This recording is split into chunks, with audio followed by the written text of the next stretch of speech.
It's time for a little comedy, a little content, and a lot of conversation.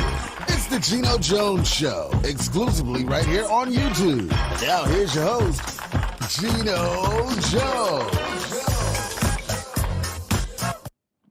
Hey, I'm here, you all. Yes, I am. Yes, I am. Yes, yeah. The enemy's busy. He's trying to work.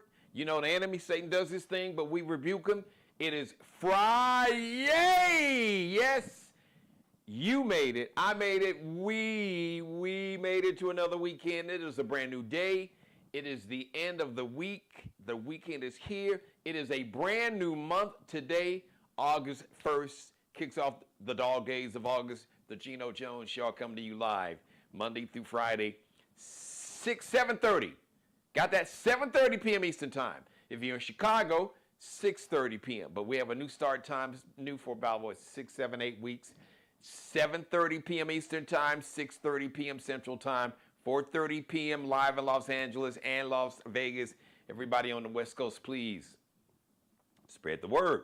Subscribe to my YouTube channel. As a matter of fact, I'm about 100 new subscribers away from becoming a YouTube partner. That means that my media company and the show will get like a check from YouTube every month.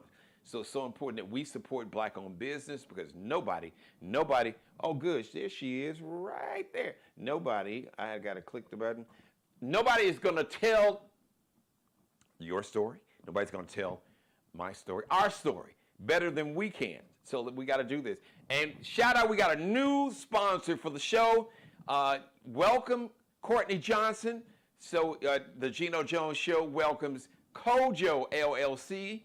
Not Flojo, Kojo, C-O-J-O, Kojo LLC. Courtney Johnson, she's going to debut a brand new segment. As a matter of fact, this segment will come on a couple times a month.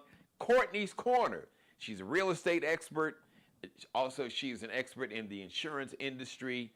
So she has a lot of great information and advice and just tips and knowledge to pass on. So I'm really excited. Shout out to Courtney. I know she's watching. And big shout out to Kojo LLC, our new sponsor. If you would like to be a sponsor, I'd love to have you as part of the Geno Jones Show family. Shoot me an email, genojonesshow@gmail. As a matter of fact, if you would like to support the show financially, listen, any financial contribution, gift, love offering, bless a brother's business, however you want to do that thing, I will consider myself blessed and highly favored. So you can make a contribution. You can support the show financially along with being a sponsor or advertising. 2 ways, Zelle, Cash App. You can Zelle, use my email address, genojonesshow@gmail. That's how you spell Geno, no the, genojonesshow@gmail.com. Cash App, $ Dad G Jones. My oldest daughter, Boogie, she set it up for me. So I'm never changing it because she set it up for me. $ Dad G Jones. That's the $ first. Capital D like Daddy. Lowercase a like Apple. Lowercase D like David. Capital G like Geno. Capital J like Jones. Lowercase O like Oprah. Lowercase N like Nanette, one of my sister's names. Lowercase e like extra, and lowercase s like Sam, $ Dad G Jones on Cash App. All right, listen. It is Friday, and I know a lot of y'all just got paid. I can hear Johnny Kemp, don't, just got paid. Friday night, I don't get paid till next Friday. But, God bless me. Like I said, we got a new sponsor on the show. Fridays, we have fun. We make it funny Friday, make it do what it do, baby. And I have my regular guest co-host, Miss K Love. Also, we got a special guest that is joining the show, ladies and gentlemen. I'm just going to put these two beautiful black queens on the screen. Of course, you see Miss K Love ready for she finally we had to rebuke Satan because Satan was working hard, messing with it. She was getting frustrated. I'm like, this rebuke Satan. She was trying to log on and the whole nine, but as my mother say, the devil is a lie. Whole black lie. Yes. And in the upper left-hand corner, ladies and gentlemen, this brilliant sister, she is the South Carolina State Representative for, I do believe, District 113. Courtney will correct me if I am wrong. She was an educator. She's still a teacher and an educator, but she is brilliant. She's got just the total package. But the most important thing is that she is in this for the right reason. She is a public servant, and she sees her position and the position that she has. She understands it. She understands it's to serve the public and to make our lives better. So we are really blessed here in South Carolina to have this sister in the South Carolina House. I said, she should be governor. Heck, she could run for U.S. Senate, but that's a whole nother story. That's how impressed I am with her. Welcome, South Carolina State Representative Courtney Waters. Hello, Courtney. How are you? Thank you for coming. Hey, Caleb, I've been trying to get this sister on the show for a while. She is like always busy, but she is just beyond impressive. So thank you, ladies. Thank you for joining me. Absolutely. Can I make one correction, Geno? It's not 113. I'm sorry. No, it's 113. But you said I'm still a teacher. I have to say, because, and out of respect, the utmost respect for our educators, I am no longer a teacher. It is the hardest job I ever did. And now I'm the executive director of Teach for America, South Carolina, where we recruit teachers into classrooms in rural areas. And so still very much committed to and involved in the profession. But I do not stand in front of a classroom with prepared materials and invest in our children in that way every day, as our very brave, very dedicated educators across South Carolina do. Well, first of all, shout out to teachers, because nobody has more respect for teachers. I've been saying probably for all my adult life, they should pay teachers like they pay ball players and rappers and singers. So, okay. And that's real talk.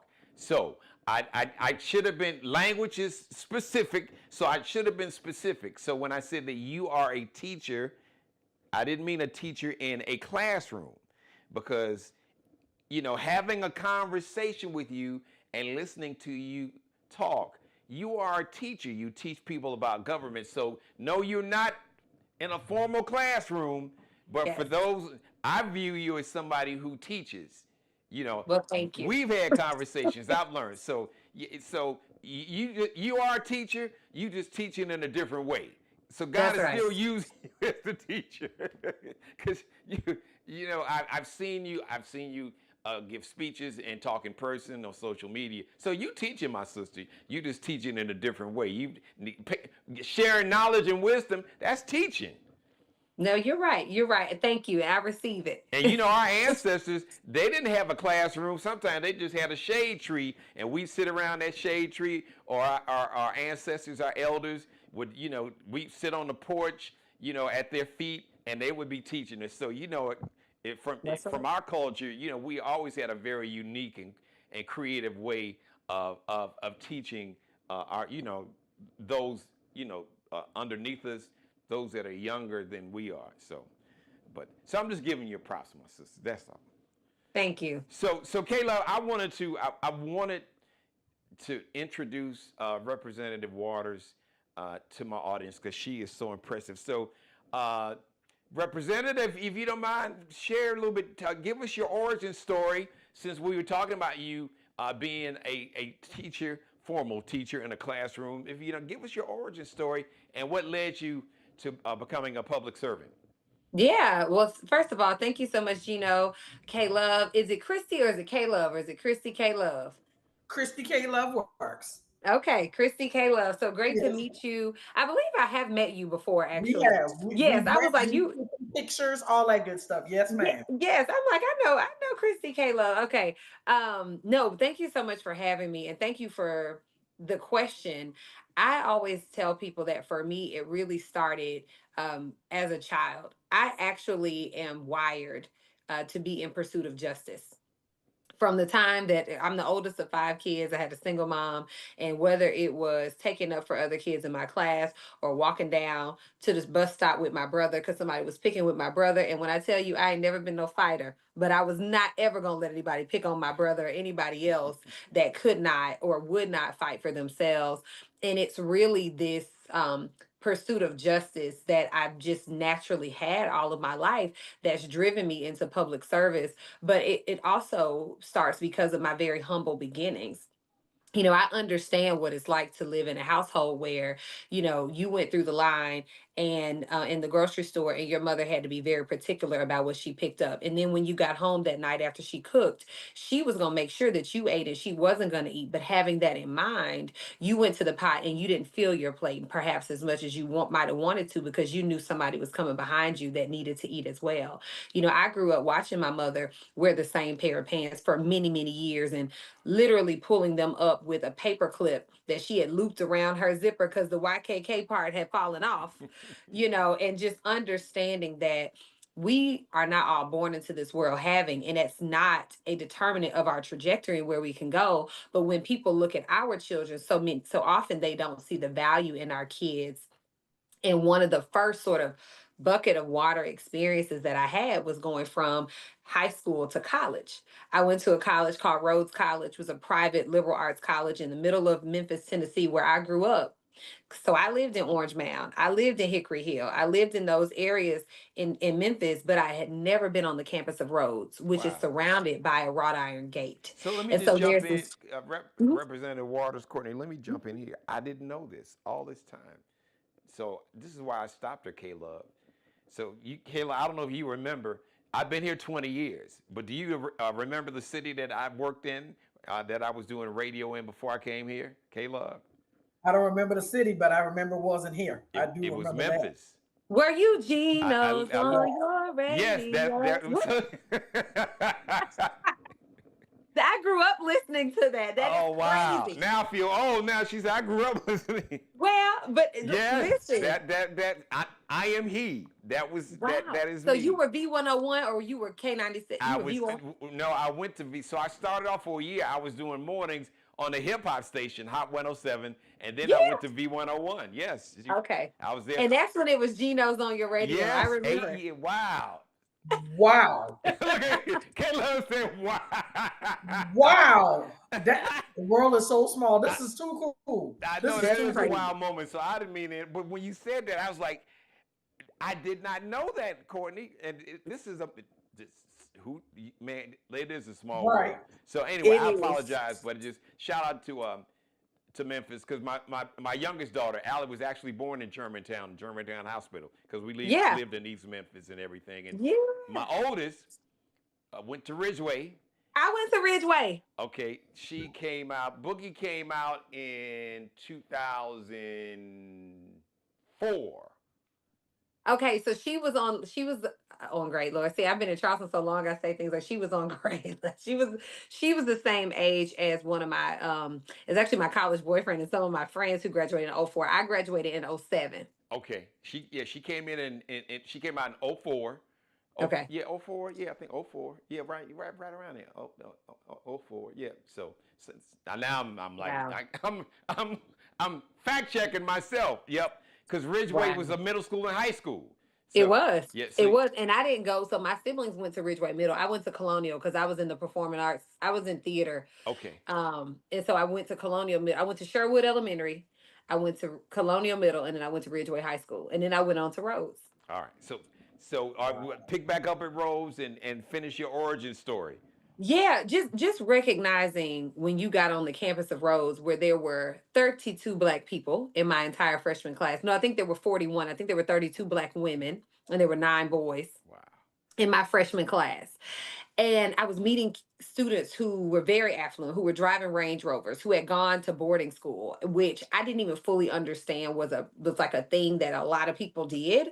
I knew there were like really smart kids who went in the summertime to like Andover and like Exeter and things, but I didn't realize that there were people among us, and there were schools, all across the country where kids were, where people's parents were paying large sums of money for their kids to go to school. And for me, I was a scholarship student at the bursar's office trying to make sure my money was going through right, trying to make sure I could go get my books. And through that entire experience, I just realized like these kids are not smarter than I am, but they treat me like I'm not Come as on smart now. as they are. But the guidance counselors at my school did not offer Roads Up as an opportunity. When I was a senior and I was applying for scholarships, I remember applying for the Gates Millennium Scholarship, which was a thing at that time. Um, and I handed my materials over to the guidance counselor, and she said, "Oh, this is a really hard scholarship. If it were a beauty contest, you'd have it in the bag." And What? I got that Wow. scholarship, and I was the only one in the city of Memphis to get that scholarship that year. That's when Dr. Carol Johnson was the superintendent, and we did all of these every child, every day, college bound, billboards. And so I was on a billboard, Wow. um, and for that city. But the point was, like, there were perceptions always about how high some of us could go, and it is always about skin color first. And I say that because it is just true now in this country. I do understand that we were divided into caste systems initially because of economic interests of the wealthy, but it was a racialized caste system, and it has Yes. taken on a life of its own. And so I just really my interest in going into education came from being a Bonner scholar and having to volunteer 10 hours a week of my entire college career to hold that scholarship, and volunteering, tutoring students who were kids who were refugees from Sudan and Somalia at the United Methodist Neighborhood Methodist Center, right there in Lord, I could call the Binghamton, right there in Binghamton. And all of these experiences, just seeing how much, like, if you're not attractive or outspoken or well spoken or talented uniquely in some way, you get looked over. Yes. And so that's what took me into education, where I taught in the Mississippi Delta. I went to Ole Miss for my master's, and I really realized, even at that level, like, okay, I've been wanting to get into education to solve this problem, but it's not education, because I'm looking around the Mississippi Delta, and I'm like, there's nothing for these kids to do, even if they get an excellent education, if their parents can't afford for them to go to school, if the family can't sustain itself without this child in the home, because some of the kids worked, and were contributors. It's like there's nowhere for you to go if certain barriers are in place for you. And so I left that experience saying, I'm not going to teach anymore. I got this fancy liberal arts degree. Now I got this master's. I'm going to go figure out how to make some money, right? Because I'm literally not helping these kids to the extent that I believe that I could. And so I went and worked for one of the largest Black owned supply chain companies in the country. And that company is now GAA. It was called Global Automotive Alliance. A gentleman by the name of Bill Picard, William F. Picard, owned it. He, rest in peace.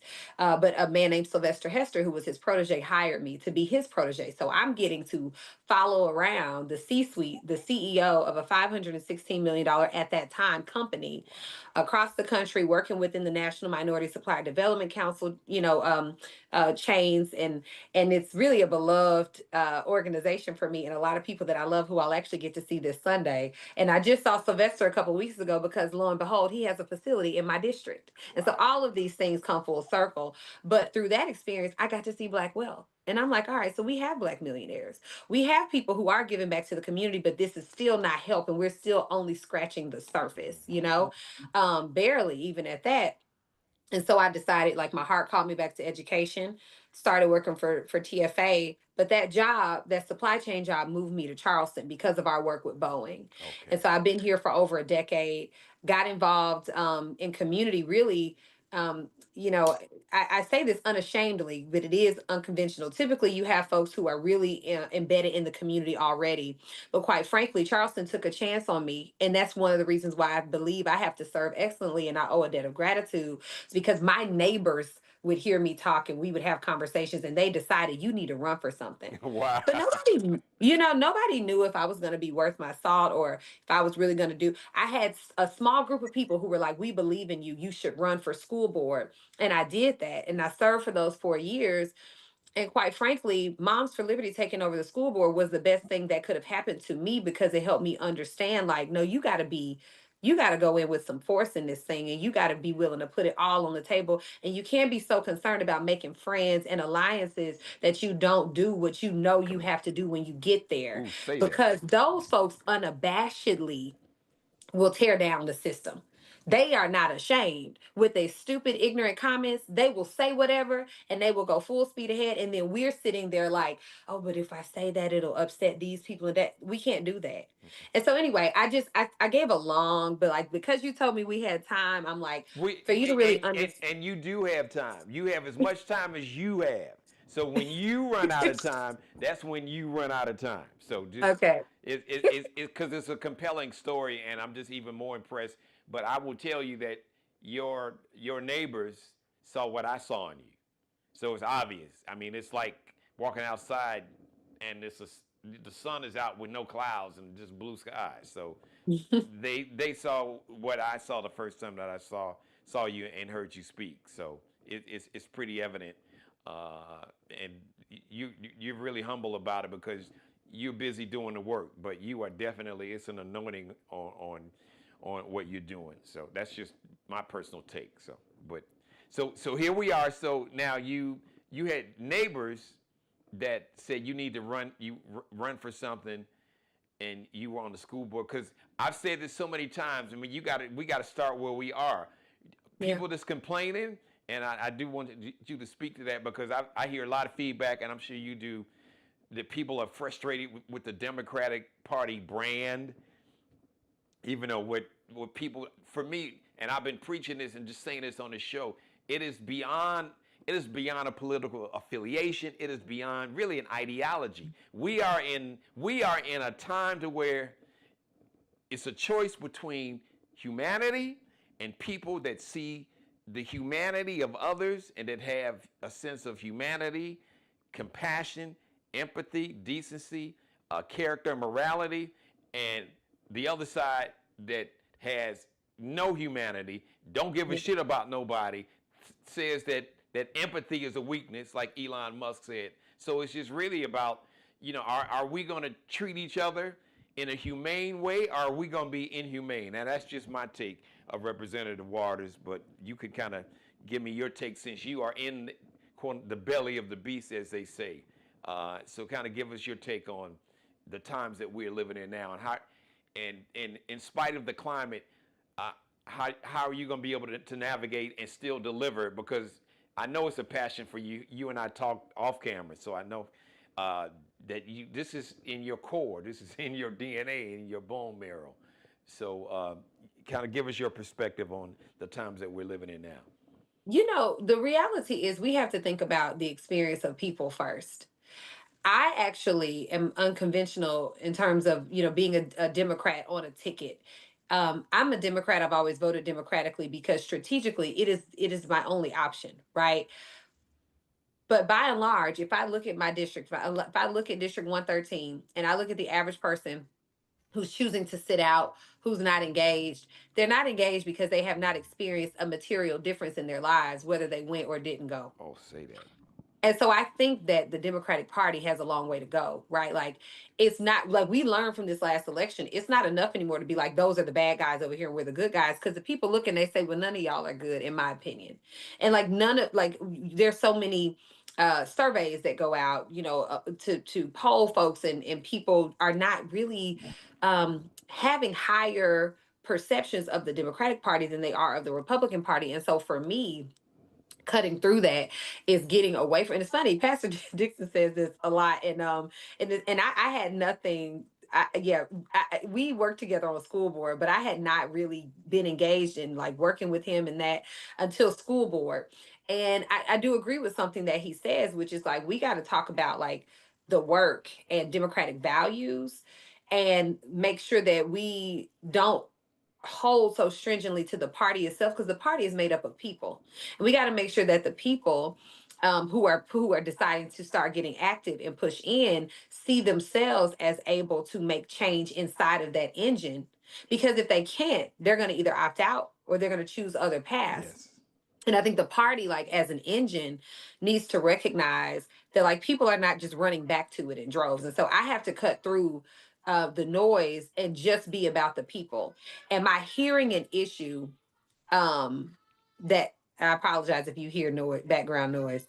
No, I'm hearing you. Okay. Listen, if that's your baby, put her on camera. Tell her we see it. Well, she's with her Gigi, but I'm like, she's choosing to be like extremely loud right outside my office door, but that's okay. That's like, look, we'll give her a mic, put her on camera. She could be a co-host too.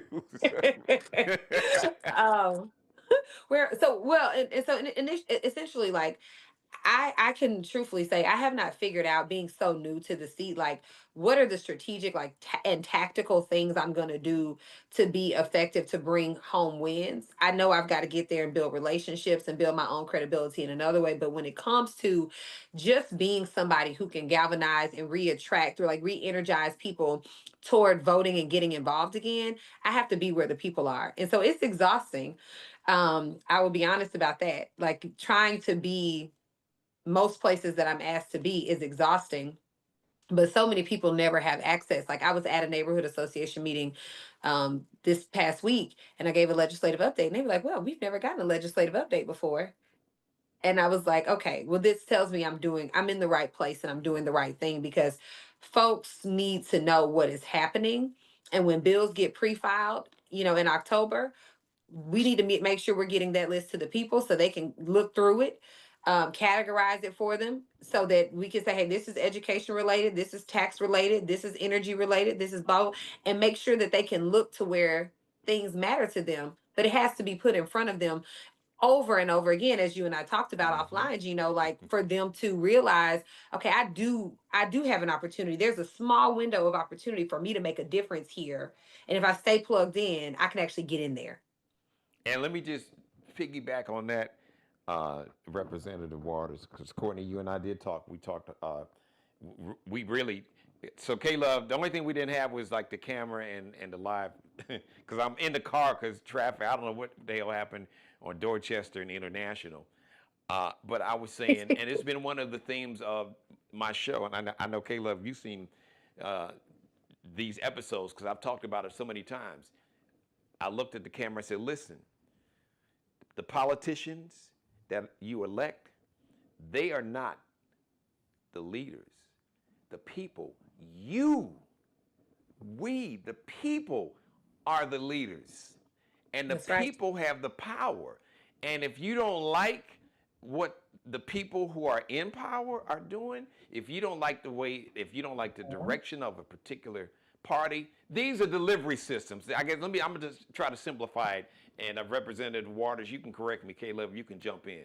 I look at these parties because you have one party that's no longer a party that's become a cult, and you have you have another party that still sees the common humanity among all of us. And then there's a whole nother side to where they're leaning into inhumanity and division and using racism and misogyny and sexism for a small handful of people to have social, economic, and political control. And people are seeing that now with facing all kind of losing health care, children losing health care, grandparents and elderly moms and dads losing health care, those with disabilities losing health care, families struggling that needs food assistance, losing SNAP benefits, free breakfast, free lunch,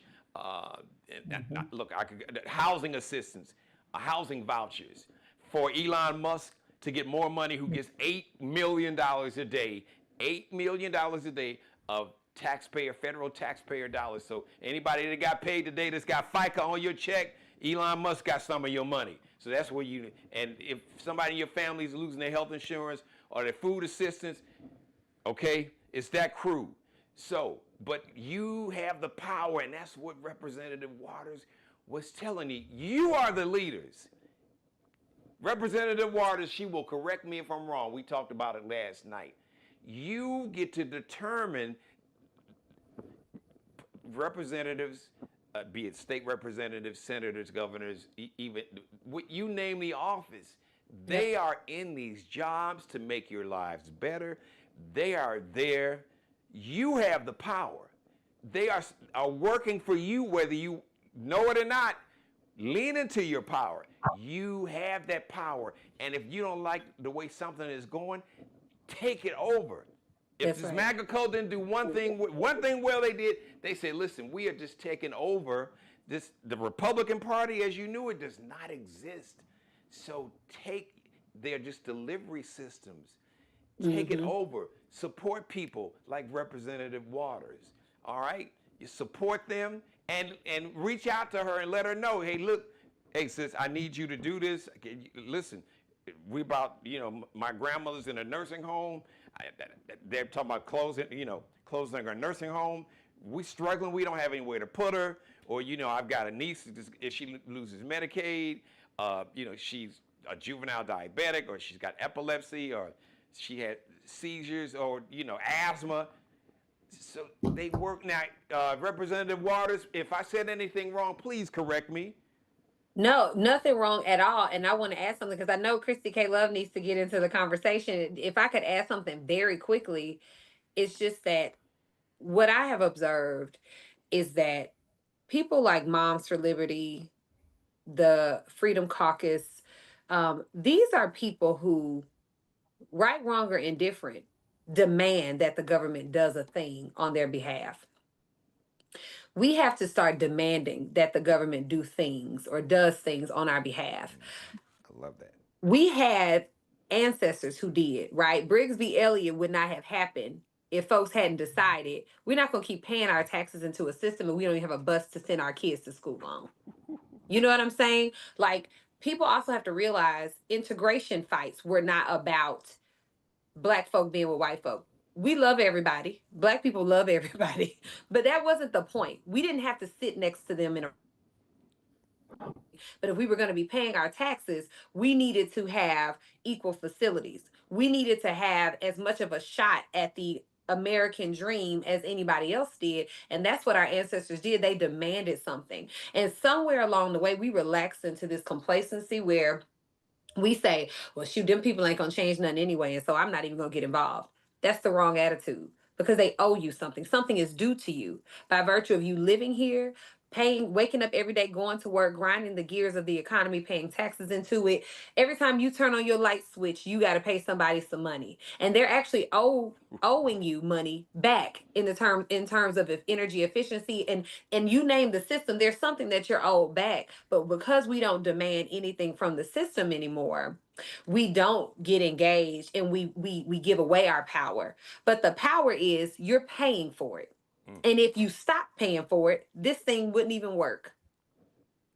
K-Love, I told you she's a teacher. So, yeah, you may not be in a classroom, Courtney, but you are still a teacher because you are teaching right here on the show. K-Love, go ahead, jump in. You give us your take on any. I'm sure it's something you probably wanted to ask Representative Waters. Oh yeah. Yeah, I definitely want to ask Miss Courtney something. Miss Courtney, so first of all, I salute you, sister. I see you, sister. I appreciate you, sister, because women like you, especially women of color like you, that not only do you have the background, but you have the heart for it. That makes such a difference. Because I've been in the company of women who, yes, I'm all about the people and power to the people, and they lying. They straight up lying. Like they really don't care anything about the people. It's about the name. It's about the title. It's about being seen. So what I can appreciate about you is that I feel the sincerity coming from you. I've seen you in passing. I've seen you at community events. That's where we've seen each other and everything. But to actually hear you right now is doing something for me. So I'm fine being quiet because you're teaching me right now. So you may not be in a classroom like my radio brother here has said, but you are absolutely teaching me. So with that said, for me, a woman such as myself, that if I can be completely honest and transparent, I have my moments where I feel complacent about the issues, complacent about what's going on. And it's not complacency out of fear, it's complacency out of frustration. Because my mindset at this ripe old age of 49 has been, I mean, we can sit here, we can vote, we can march, we can protest, because they're going to do whatever the hell they want to do anyway. So why even bother? But to listen to you say they owe you something, girl, you got me fired up over here right now. Like right now, I'm sitting here like, where can I get started? What can I do to get more involved? I want to be able to use my platforms and my future platforms to do more, to get more involved. And I love when you was breaking it down and you said that you can even, know exactly, like when it comes to areas of taxes, areas of federal funding, like being able to know like looking at it and knowing, okay, if this is what you're needing assistance with, this is where this falls in, that sort of thing. In other words, where is the black GPT? Where is the blueprint for someone that wants to get started, someone Yeah. that wants to get a better understanding and then wants to get involved? I'm asking for me. I'm not asking for anybody else. I'm asking for me. Well, asking for you is probably asking for a lot of people that's watching right now live or just gonna watch the show, the recorded version.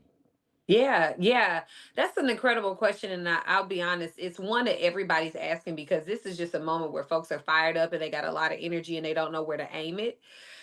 And I will Yes. say, there are a lot of like, one of the things that I loved was like, yes, we saw this like mass frustration, but one of the things that I loved the most was when the churches, when Jamal Bryant and everybody got on and were like, we're not shopping at Target anymore, and then try to do it with Dollar General and the da da da. So one, like things like that, like literally choosing where to spend your dollars. I think like on the individual level, like start spending money again with Black businesses and local businesses too, right? Because it's not, I don't want to racialize everything, but obviously I'm a Black woman, so I'm Right. going to always go there first. But at the end of the day, we need to put Yes. dollars in our local systems.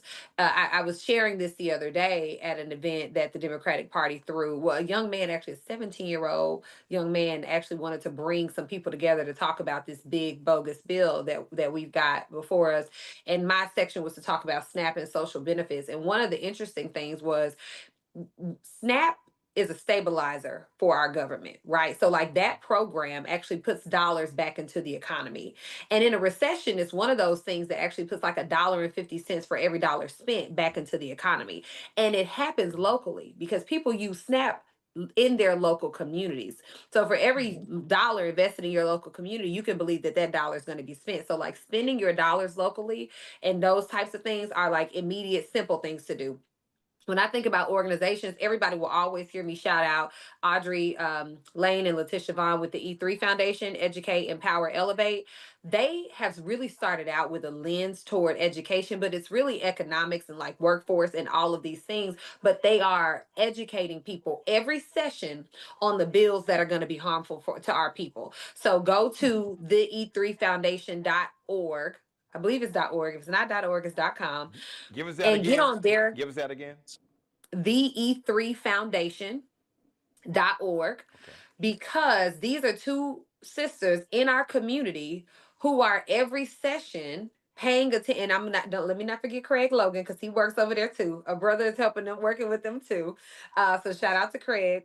But they take the bills and they work with the ACLU and they work with all of these different organizations, the legal, the NAACP legal defense and the like, and they get the word out to the people. And so the reason we don't have anti-DEI legislation on the books is due in large part to their work. And they've been doing this work since 2020, because Molly Mhm. Spearman was the first one to send out a tweet that said, we're not going to embrace critical race theory in South Carolina. And so they started organizing calls, and that first night, I think it was like 70 some odd people on Zoom, just mad, like, what we gonna do?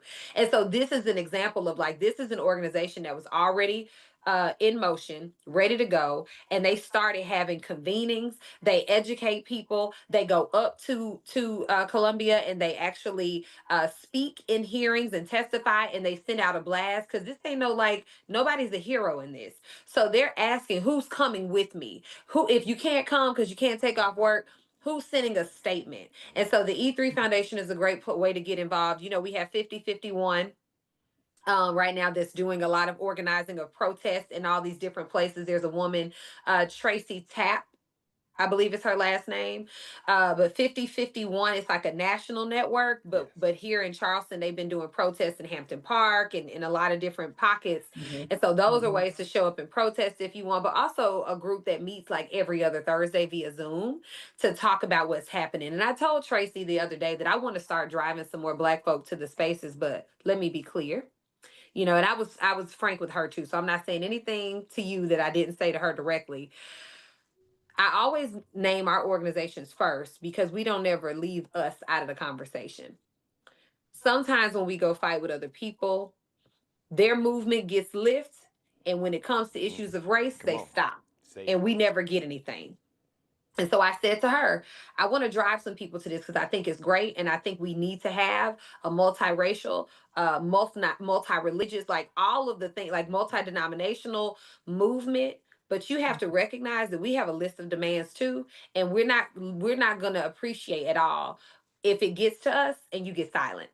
And so engage, things like 5051, engage other organizations like Indivisible, but also go in with clarity that we understand if strategically we say we're working on this one issue right now, but there's always a subtext of race and in a place where racial equity has a place in everything. And so if you start to observe in your being active that like our communities are not being engaged or the issues that are in our communities are not being addressed, then you should really start to be thoughtful and critical about. So participate, but be critical about your participation as well.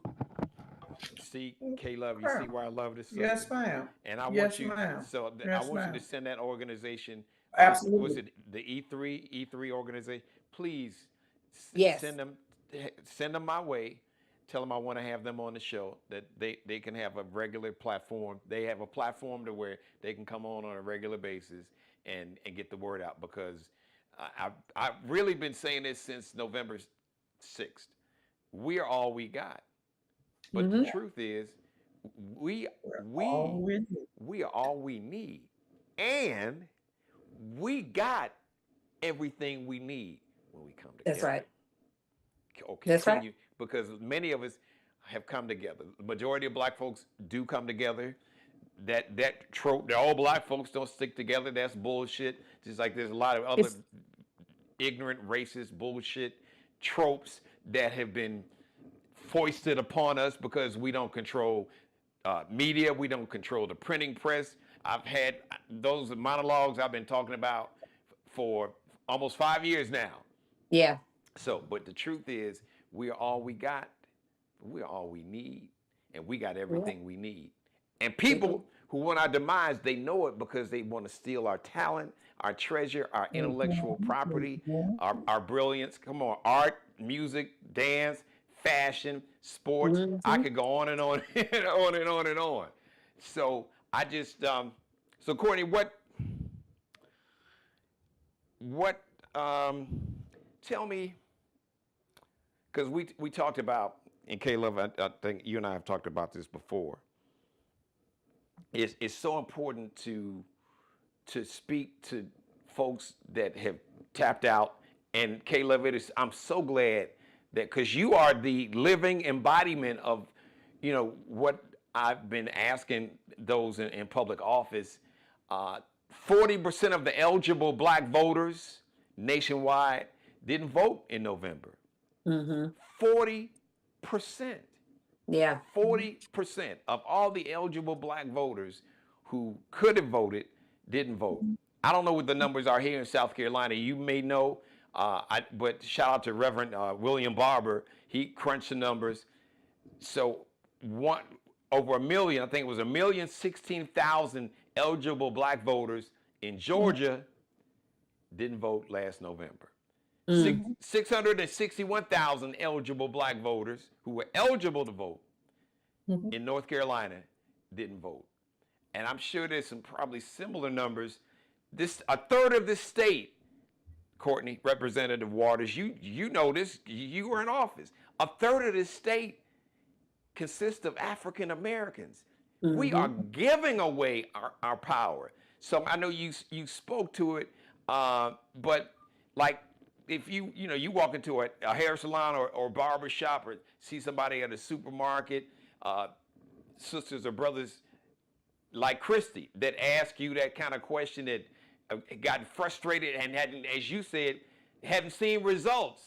Yeah. So and once again, because she's a teacher, she's just not in the classroom, but she connects in a really, you connect with people's humanity and their soul. And that's so important now, because that's something writ large that the Democratic Party need to do. So what's your blueprint? How do you do that? You could be the template for, just the party writ large, not just here statewide, but nationwide. But you've got that gift, and I've seen it, and I've told you that. So Well, I'm gonna be honest. It's gonna take a lot more patience than I think we're normally used to having. okay, Like, if you want to bring people into voting who quite literally don't see it as a meaningful path to change for them, then number one, you're going to have to go and have those conversations and bring to them what we did do, and what exists because this engine exists. They also gonna have to understand, listen, the train is moving whether you believe in it or not. Like, the train is quite literally moving, and it's going to affect everything about your life, whether you believe in it or choose to participate in it or not.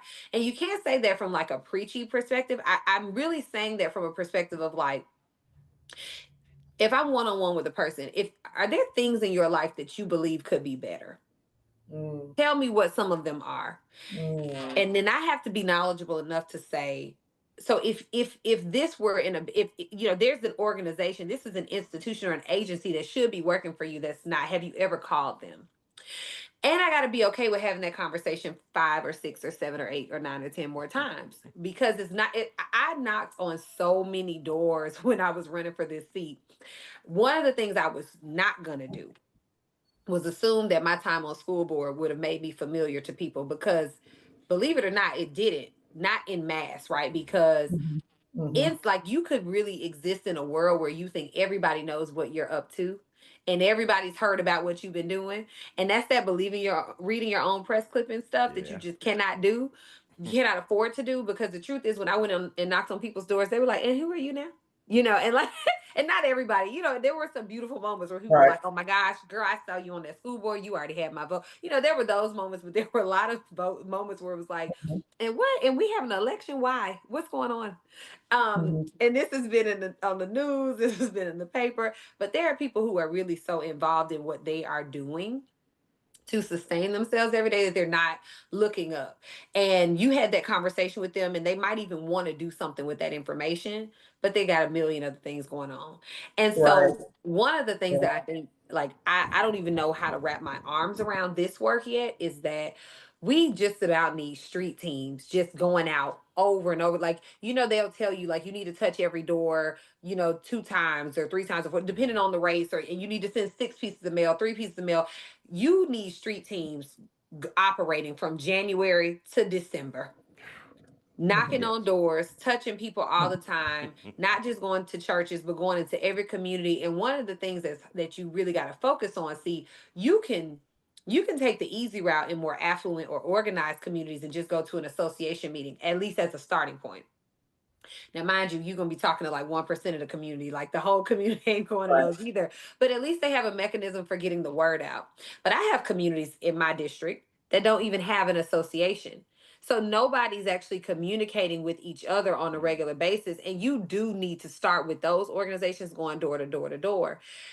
And I say I don't know how to wrap my arms around this work, because I have a full-time job. Most people I know have a full-time job, are exhausted when they get off.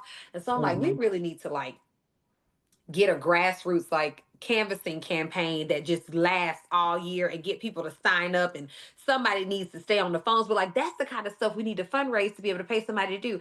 Imagine if we had an assistant that could work for like E3 or some organization whose sole job it was to staff these canvassing roles, days, and make sure that we're covering all of these communities in North Charleston where we got Black folks who are concerned about being pushed out of their homes because of developers coming in and putting $400,000 houses up next to yours that's been paid off for years. These are the folks who need people knocking on their doors over and over and over and over again.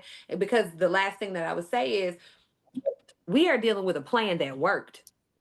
Voter suppression in our community was real and effective.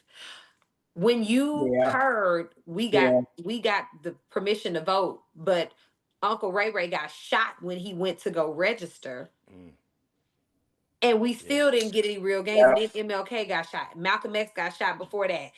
Everybody was murdered. Yeah. Fred Hampton Jr. was murdered. Well, Fred Hampton, was murdered before all of these things happened. And so you have a generation of folks who like, now I ain't pushing the envelope because I'm at least gonna hold what I got. And at the same time, a few more people got jobs, so they have more things to protect. And so you have like people who have real reason to not see it as a viable path for them. So you got to talk to them over and over and over again about why today is a new day and why you can't listen to the rhetoric that's out there that says don't vote. Don't be mad at them for listening to it and not voting.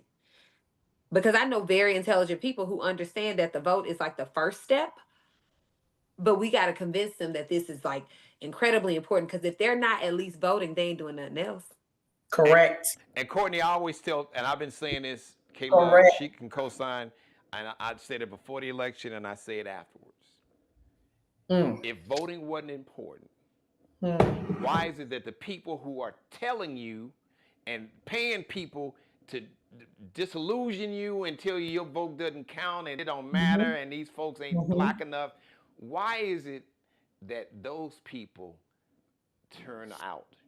If it wasn't important, then why are they voting? And why do they make sure that the folks that lean into this inhumanity and bigotry and hatred and misogyny and sexism, they make sure that they tell them to vote, and they make sure they do everything they can. They stay in their face on all type of new media, old media, traditional media, corporate media, streaming live on YouTube, TV shows, podcast, you name it. They're on every kind of platform, every app, TikTok, Snapchat, all of them. Yep. Correct.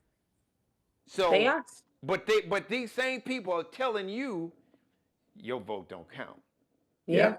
Your voice don't count. Why bother? Ain't nothing gonna change. Yeah. Yeah. And the thing is, things can change. They absolutely will change. But you don't even know what needs to change until you participate a little bit. Like, you could really hate everything about what you're seeing, but you do need to understand it. And that's sort of where I am, is like trying to deeply understand why South Carolina is the way it is. Because what I've noticed, and this is like literally not like a speech note, it is like what I have started to recognize is, if you don't know what it really is, when you go with your complaint, they're going to always have a canned response for you. And you get discouraged when you don't have the depth and the context. Like, people without context are easily deterred. But if someone tells you, you know, we can't do this for you because, you live in this community and da da da, but there was a community block grant that was supposed to fix that issue, then they can't deter you. You know what I mean? Like, there's power in knowing how this thing works, even if you hate everything about it.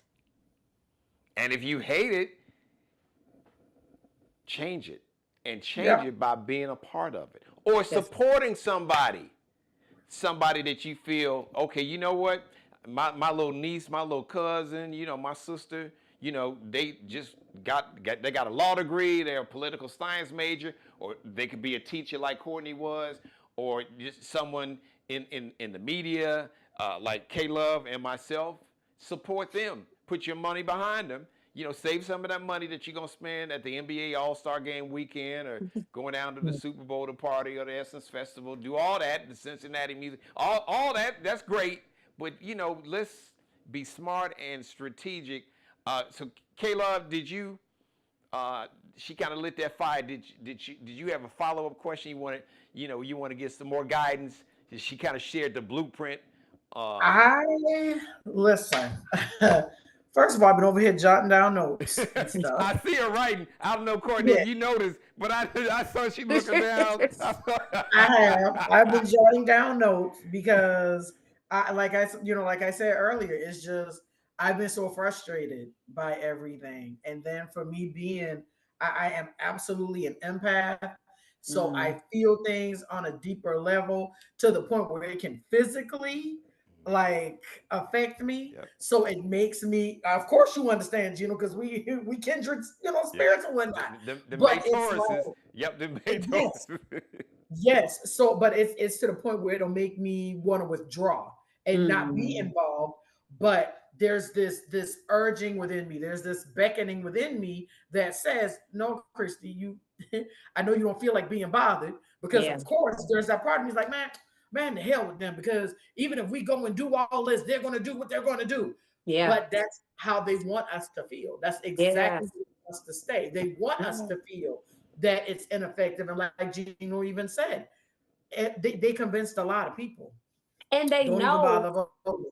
they want to wear you down because they know how much energy it takes to do this. Darlene Dunmire Roberson, who was on the school board with me, was like when I was in a really low moment of like, oh my gosh, I'm just so exhausted with all this. She's like, look, Malcolm X, Martin Luther King, Angela Mm. Davis, James Baldwin, they didn't do extraordinary things one time. They did it, and then they did it again, and then they did it again, Yes. and then they did it again. And you Right. realize, like, dang, there's some muscle that's required for this. And so when you wear somebody down and they and their Yes. and their muscle mass is down to negative something, and then they go in the gym and try to lift away, they're struggling. And that first one they do, they like, "Ooh, I ain't doing that again." Mhm. But when you stay committed Exactly. to it, even though you hate it, even though it hurts you, because I'm an empath too. I'm a Taurus moon. I'm a Virgo with a Taurus moon. So I So you understand. understand. Huh?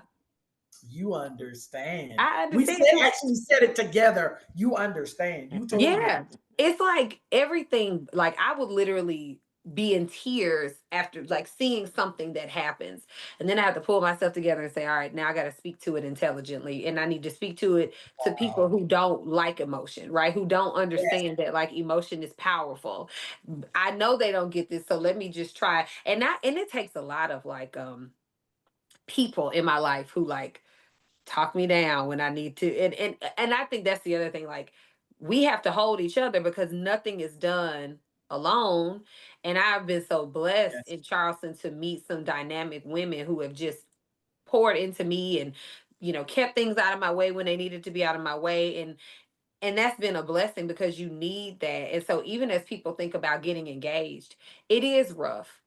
It is hard. It does Mhm. take a lot more exertion than doing nothing or just talking about it or what have you.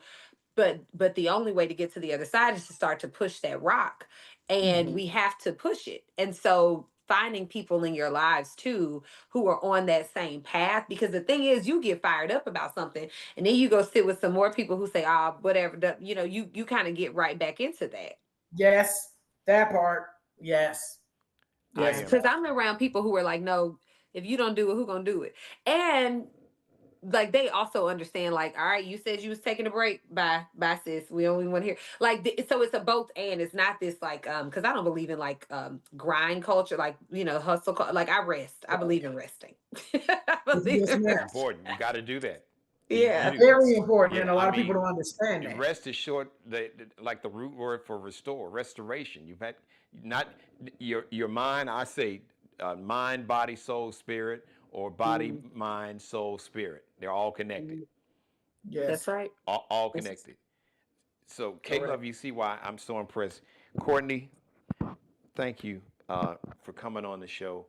Um, listen, a superstar is in front of you guys, and she's very modest with it, but that's okay. God put people in your life, so I'm like your hype man. But if you've watched this episode and you've listened to this woman talk, you understand why she is so impressive. And the biggest thing outside of just the brilliance and the intelligence and all of that is just uh, her EQ. It's not just her IQ; it's her EQ. Mm, It's she leans into her humanity, and she leans into empathy and compassion and decency, and that's a superpower. And people who tell you that empathy is weakness, see, absolutely. they fear that because they don't have it. That's their flaw. But they understand, man. If collectively, if we lean in and see our humanity beyond this made up construct of race, which was a con game to pit the masses, so very few people could control all the money and all the power. When Mhm. people, Fred Hampton was getting that message out, Dr. King was getting it out, even Malcolm X, after he came back from Mecca toward the end of his life, and people freaked out, and it cost Mhm. them their life. But they can't come for all of us. Right. If we all lean into that Correct. humanity and see our humanity in each other, so Courtney, my challenge to you is to that organization, the E3. I want you, and I would love for you to come back on with them and to tell us, you've given us basically an idea, a blueprint, but and I want to be repetitive with it because you've Hmm. got to. Courtney and I talked about that. That you've got to be repetitive. And K-Love, you understand that you're working in radio. When we want to we'll repeat something. We're doing a Yep. promotion. You're gonna get tired of hearing that. Yeah. Yep. But the truth is, to go back to what Representative Waters said, people are living their life. So the majority of folks are not going to be into it like us. They're not going to be into politics like Representative Waters or even myself, or into listen to the radio or look at TV or look at a TV show on the regular, because they got a life and they're just trying to survive and get through this madness. So you have got to keep, and I love that word, patience. Thank you, Courtney. I need to hear it. Yeah, Tauruses I are needed not by that too. nature. We're not really patient people by nature. But what helped me, my daughters, becoming a parent, that really Hmm. that shifted something in me. Because I was not necessarily. I was not that patience was not. Yeah, that wasn't one of my top virtues at all. So, but you got to know yourself and be honest with yourself.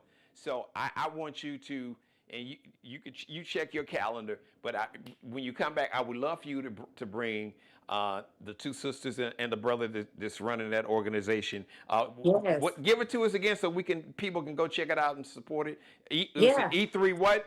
The E3 Foundation. Thank you. And yes, they even have a Facebook group that you can get involved in, where they will share, important information. Again, a lot of it is related to education, which is like, I mean, we all got babies out here, so it is immensely important. But they ran a freedom school this summer. Metanoia also runs Oh, one. I So they love ran, that. yeah, they ran a freedom school this summer. I was all over the place at freedom school this summer because now we have two, and I love me some freedom school. And so they run a freedom school at Jenkins Orphanage this summer. They'll do it next summer as well. They just do a lot of good in the community. God, I feel bad that I did not know about this organization and these sisters and brothers. But would you please bring them back on the show? I mean, if you're busy, they can come on without you. But I would love to have you back on, and just to kind of give us this introduction. Yeah. And once again, all the entertainment and the humor and the celebrity guests, all that's the candy. But my main mission with this platform is to have conversations like this and to empower, to inspire, to enlighten, to embolden, to encourage, and to be the wind beneath our wings as a community and as a culture. Because when I say we're all we got, I mean that. It's true. And now I think we realize that. As America has, as my mother would say, given us their ass to kiss. So I'm good with that. I know how you. That's okay. You go do you. We all we got, Right. but we are all we need. And Mhm. which y'all know, you just don't want us to know. We got everything we need, so we got this.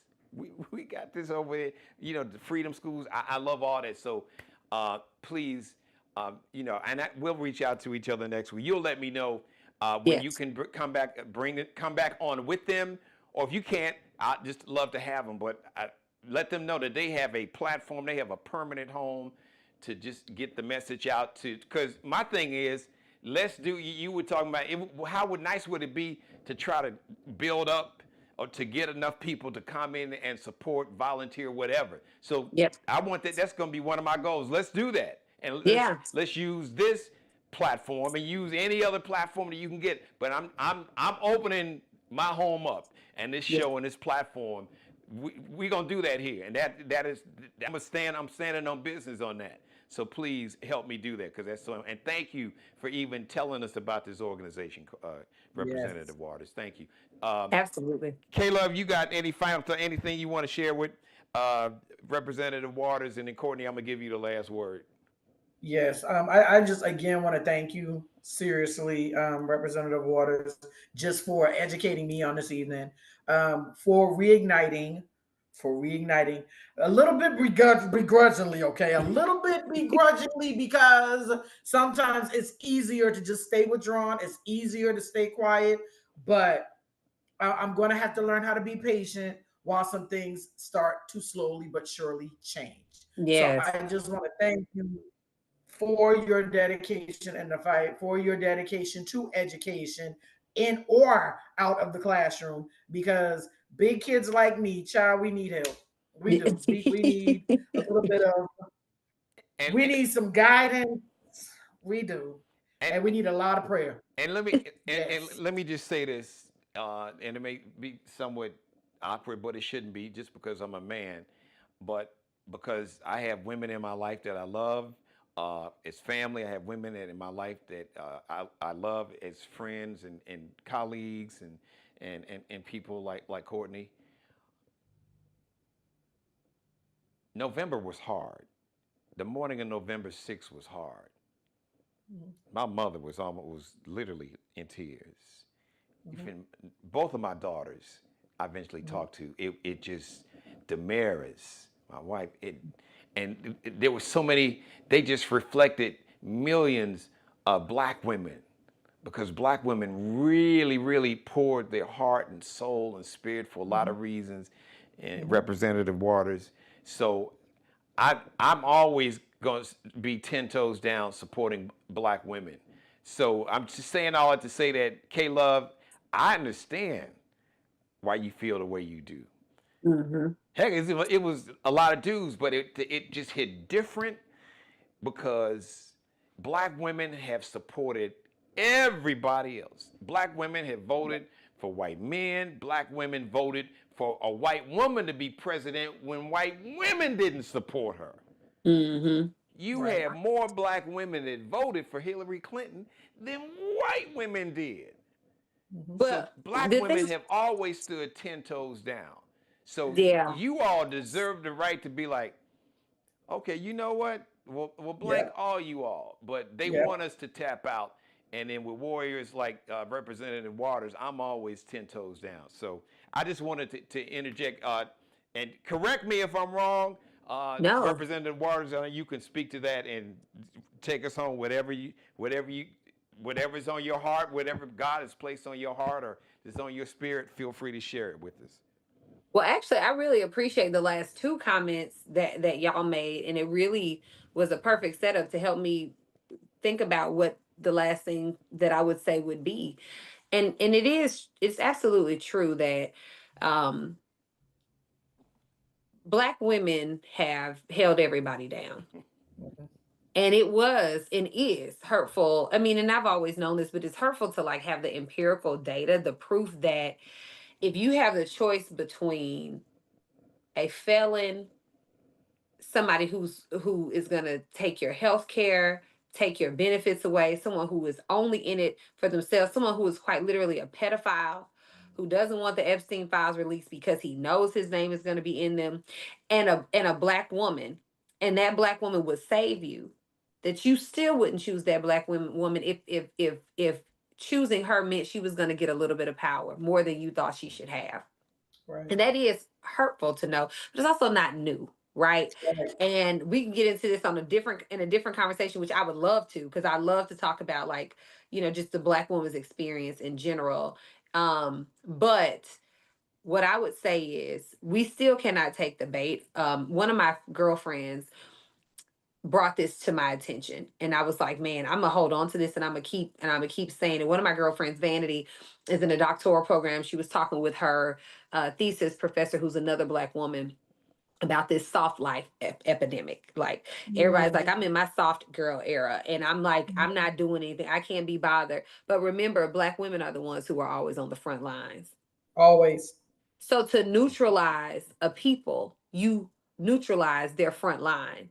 You make Mm-hmm. us believe that it's no longer our jobs, that we're too busy protecting ourselves to do for others. And the reality is you must protect yourself. But you must also realize that we got to work, and we're the ones who will do it because we do it for our babies and we do it for everybody else in our lives. We are the natural leader in these spaces. And so this soft girl era stuff is really a game. And it's another way to neutralize the most powerful thing we have at our disposal, which is us. Mm. And that's the reality. And so that's what I like to end with. Like, don't take the bait. You know, be in your soft girl era. on specific time, but like make time and space to get to work as well, as you can, because it's hard, but we are the natural ones to do it. Drop the mic on that. And Absolutely. by the way, Representative Waters, anything that you want to talk about, whatever it is, whenever you want to talk about it, if I don't have a guest booked, you already know. We had that conversation when I was in the car. You have a key to the house, so that means, and you have the code to the alarm. So if I'm not in the house, you come in, grab the remote, look in the fridge, see if there's something in the fridge or the microwave or the oven, and you got the remote, cut on the TV, whatever. As far as this show, that's a metaphor for this show. You have a permanent home. So I would, but I really, please, as soon as you can, either you or come on with them or the organization. Give it to me again. The E3 Foundation. E3 Foundation. E3 Foundation. So and the sisters that run it, along with the brother you said that helped out, name check to shout them out again. Yes, Audrey Lane and Letitia Vaughn. Good, right. And who was the guy you said that helped them out with Craig? What's his? Craig Logan, who, yeah, he's just phenomenal, expert in housing, in this North Charleston area. So if you got questions about housing, you want people to understand what resources are available to him, he can certainly tap in there. This is a Black man who's like an Ella Baker trainer for Freedom Schools, which is like the highest level. Like they train the servant leader interns who go into the schools, and like typically that's work that you see us doing. But he is, he's very solid, and just love him to death. And Letitia and Audrey, just forever mentors, friends. I'm just gonna be cheerleaders for them for now until forever, because quite frankly, without them, I wouldn't be here today, because just at different moments needing their guidance to help me also stay true to what I said I was going to do and how I wanted to be, and recognize that there was space for me. And even Vanity, who I mentioned, like I owe so much gratitude to the people that God put in my life to keep me, focused and moving in one direction. Representative Courtney Waters, District 113. Even if you don't live in a district, you got to be super impressed. Let everybody know if they want to continue to support you. Give us your website, all your social media platforms. Yes. So I'm CourtneyWaters.com is my website. Courtney Waters 113 is my Instagram, and I believe that's also my Facebook. I am not normally on social media, so I do way more on Instagram than I do anywhere else. But I'm sure that my Instagram, my Courtney Waters 113 Instagram, is set up to go to my Facebook. So if you can't catch me on Facebook, try to catch me on Instagram. And even though you just had the special election, when was it? January was the primary, end of January, and then end of March was the general, and I was sworn in April 1st. So, but is it like the U.S. House of Representatives? The terms, are they 2 years also? The terms are 2 years. So even though I got a full term, technically, I still have to run against and be voted for again November 2026, because it's just 2 years. So that means that you need to support this sister right now. These campaigns need money. You've got CourtneyWaters.com, you said? Yes, and they can go and donate through there. All right. So y'all need to do that. All right. When y'all get there, it's payday. So y'all can go ahead and support Geno Media, and you can contribute. And while you're doing that, go ahead. You got enough. It's payday. It's the first. It's the big check that had overtime on it. So y'all got enough. Look out for Courtney and support the Geno Jones Show and Geno Media. Black, it's so important that we support Black-owned media. And I'm not just saying that because I have a media company or this TV show. Is because, like I said, nobody is going to tell our story better than us.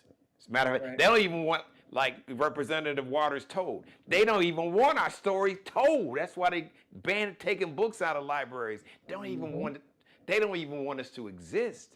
Let alone tell your story accurately. So damn it, ain't nobody gonna tell our story like us but us.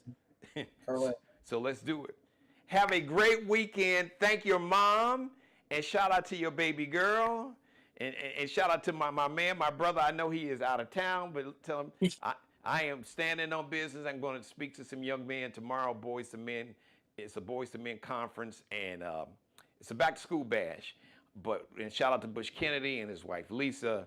Yes. We just speak to young men to try to empower and encourage and enlighten, and just talk to them about how to become, better men.